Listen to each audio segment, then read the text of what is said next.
नमस्कार मैत्रिणींनो, रंजना किचनमध्ये तुमचं अगदी मनापासून स्वागत आहे. आज आपल्याला बनवायची आहे नवीन कांद्यापासून तोंडाला चव देणारी चटकदार 1 महिना स्टोअर करून कधीही खाऊ शकणारी किंवा प्रवासाला घेऊन जाऊ शकता अशी रेसिपी बनवायची आहे. नक्की व्हिडिओ संपूर्ण पहा. ताटात ठेवताच ताटाकडे लक्ष जाऊन तोंडाला पाणी सुटेल. त्यासाठी आपल्याला काय घ्यायचं आहे? भरपूर नवीन कांदे आहेत, ते घ्यायचे आहेत. 10-15 असतील मैत्रिणींनो, त्याच्यापेक्षाही जास्त असतील. छोटे असल्यामुळे जास्त घेतलेले आहेत. आपल्याला ताटभर असा कांदा झाला पाहिजे, कारण स्टोअर करायचं म्हटल्यानंतर भरपूर कांदा घालून आपल्याला रेसिपी बनवायची आहे. आता कांदा कापून घेतलेला आहे उभा. आणखीन काय सामग्री लागणार आहे ते सुद्धा पाहू. लसूण घेतलेला आहे सालीसकट. मैत्रिणींनो, पातळ सालीचा लसूण असल्यामुळे आपण सालीसकट लसूण घालायचा आहे आणि गावरान लसूण असल्यामुळे चव अप्रतिम येणार आहे.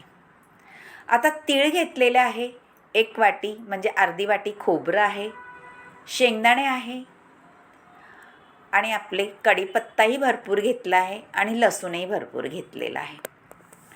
आता बेडगी मिरची घेतलेली आहे, लवंगी मिरची घेतलेली आहे, ती सुद्धा सुक्या मिरच्या आहेत. आता पॅन ठेवून दिलेलं आहे लोखंडी. त्यामध्ये घातलेलं आहे धणे, जिरे आणि बडीशेप. धण्या जिऱ्या बडीशेपचा अगदी स्वाद खमंग येतो त्या रेसिपीला.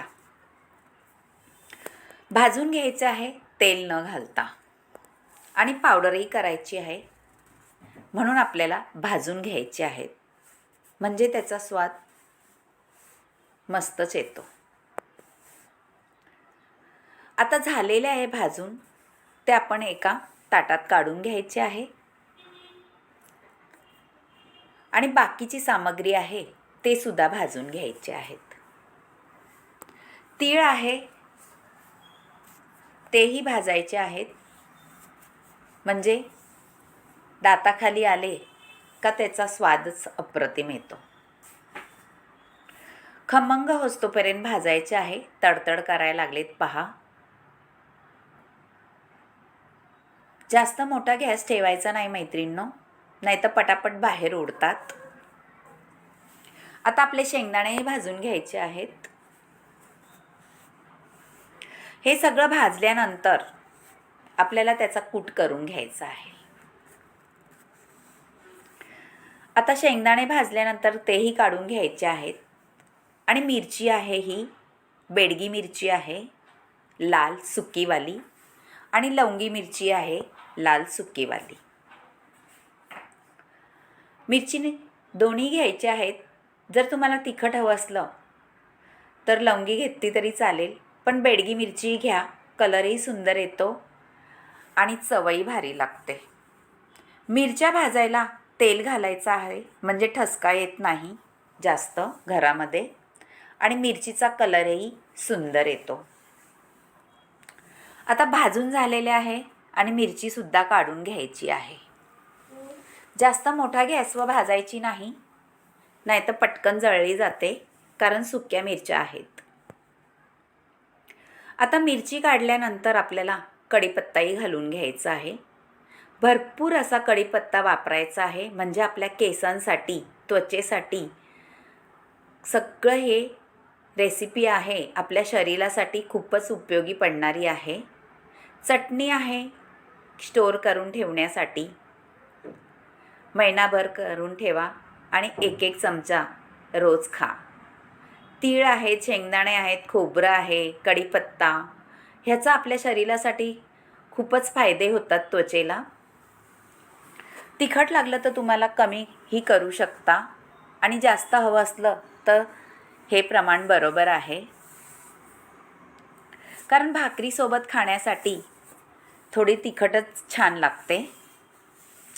आता आपण खोबरं किसून घेतलेलं आहे सुक्कं, ते सुद्धा आपल्याला भाजून घ्यायचं आहे. घवाळ घवाळ भाजायचं आहे, जास्त जाळवायचं नाही. सुका खोबऱ्याचा किस म्हटला का फटफट हलवायला लागतो, नाहीतर खाली जळलं जातं. आता खोबरं भाजून घेतल्यानंतर ते सुद्धा काढून घ्यायचं आहे ताटामध्ये. सगळ्या वस्तू आपल्याला भाजूनच घ्यायच्या आहेत, म्हणजे महिनाभरच नक्की टिकेल ही रेसिपी. रेसिपी म्हटलं का आपल्याला खमंग हापणा पाहिजेच असतो सगळ्या रेसिपीमध्ये. आता कांदा आपला ताटभर आहे, तो सुद्धा भाजून घ्यायचा आहे चांगला. आणि मैत्रिणीनं भाजल्यानंतर त्याची रेसिपी बनवायची आहे. पण कांदा आपल्याला जळू द्यायचा नाही, नाहीतर आपल्या रेसिपीला जळकट वास येतो. हे पहा, थोडंसं तेलही घातलेलं आहे. हे पहा, पहिला आधी असाच भाजला कोरडा, आता थोडंसं भाजल्यानंतर तेल घातलेलं आहे. छान रंग येईस्तोपर्यंत पिंक आपल्याला भाजून घ्यायचा आहे कांदा. कांद्याचं पाणी पूर्ण सोकलं गेलं पाहिजे, म्हणजे कांदा असल्यामुळे रेसिपी खराब होण्याचा संबंध येणार नाही भाजल्यानंतर व्यवस्थित खरपूस. आता कांदा भाजत आलेलाच आहे. हे पहा, आता आपल्याला काढून घ्यायचं आहे भाजल्यानंतर व्यवस्थित. मैत्रिणींनो पहा, अगदी छान रेसिपी आहे.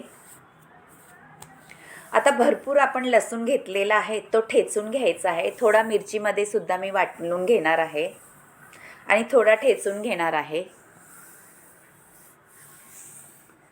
गावरान लसूण आहे पहा मैत्रिणींनो, त्याचा स्वाद छान येतो आपल्या चटणीला किंवा कशातही घातला तर.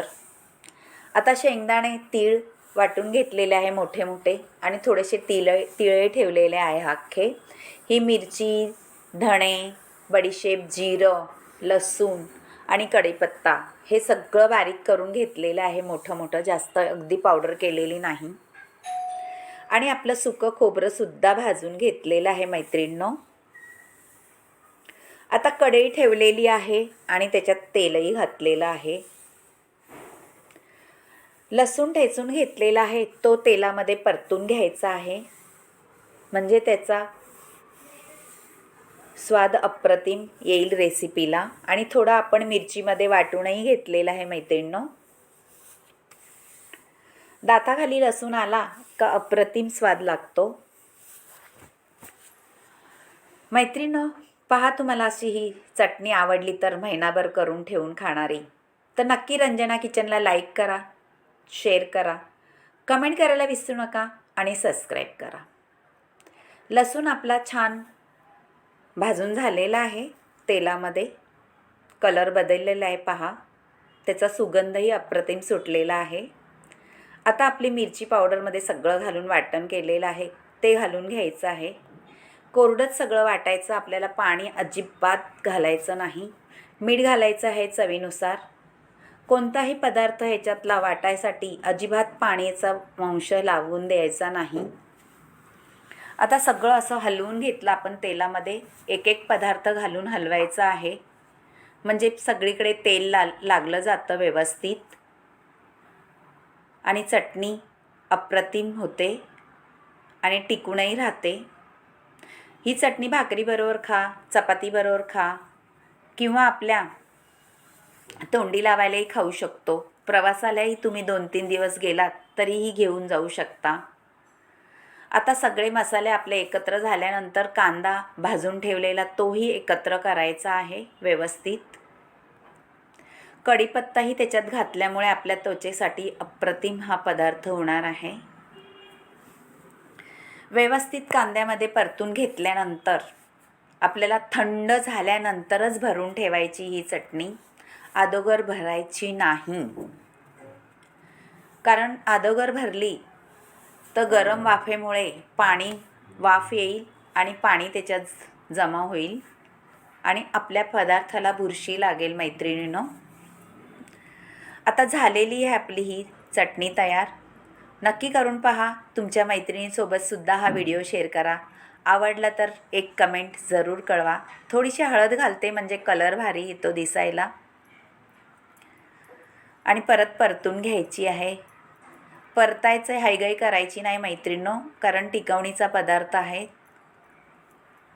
बाय मैत्रिणींनो, आता भेटूया अशाच नवनवीन रेसिपीमध्ये. तोपर्यंत आपल्या कांद्याच्या चटणीचा स्वाद घ्या आणि कमेंट जरूर कळवा.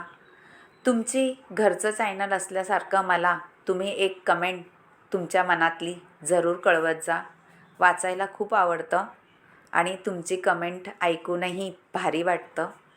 वरून तीळ घातलेले आहे अख्खे आणि झालेली आपली चटणी. अशी चटणी केली तर तोंडाची चव तर वाढेल, पण कोणी पाहुणे आले तर ताटात ठेवायला सुद्धा भारीच वाटते. चटणी म्हटलं का सगळ्यांच्या आवडीची असते आणि खमंग रुचकर चटणी. ही चटणी तुम्ही वडापावच्या ह्याच्याबरोबर सुद्धा खाऊ शकता, पावाबरोबर. तुम्हाला चपातीचीही गरज लागणार नाही. बाय बाय मैत्रिणो. आता घ्या चटणीचा स्वाद आणि कमेंट जरूर कळवा. सबस्क्राईब केली नसली तर सबस्क्राईब करा. मैत्रिणींनासुद्धा सांगा जर तुम्हाला माझे व्हिडिओ आवडत असले तर. कुठून पाहता हे सुद्धा सांगा. Bye bye.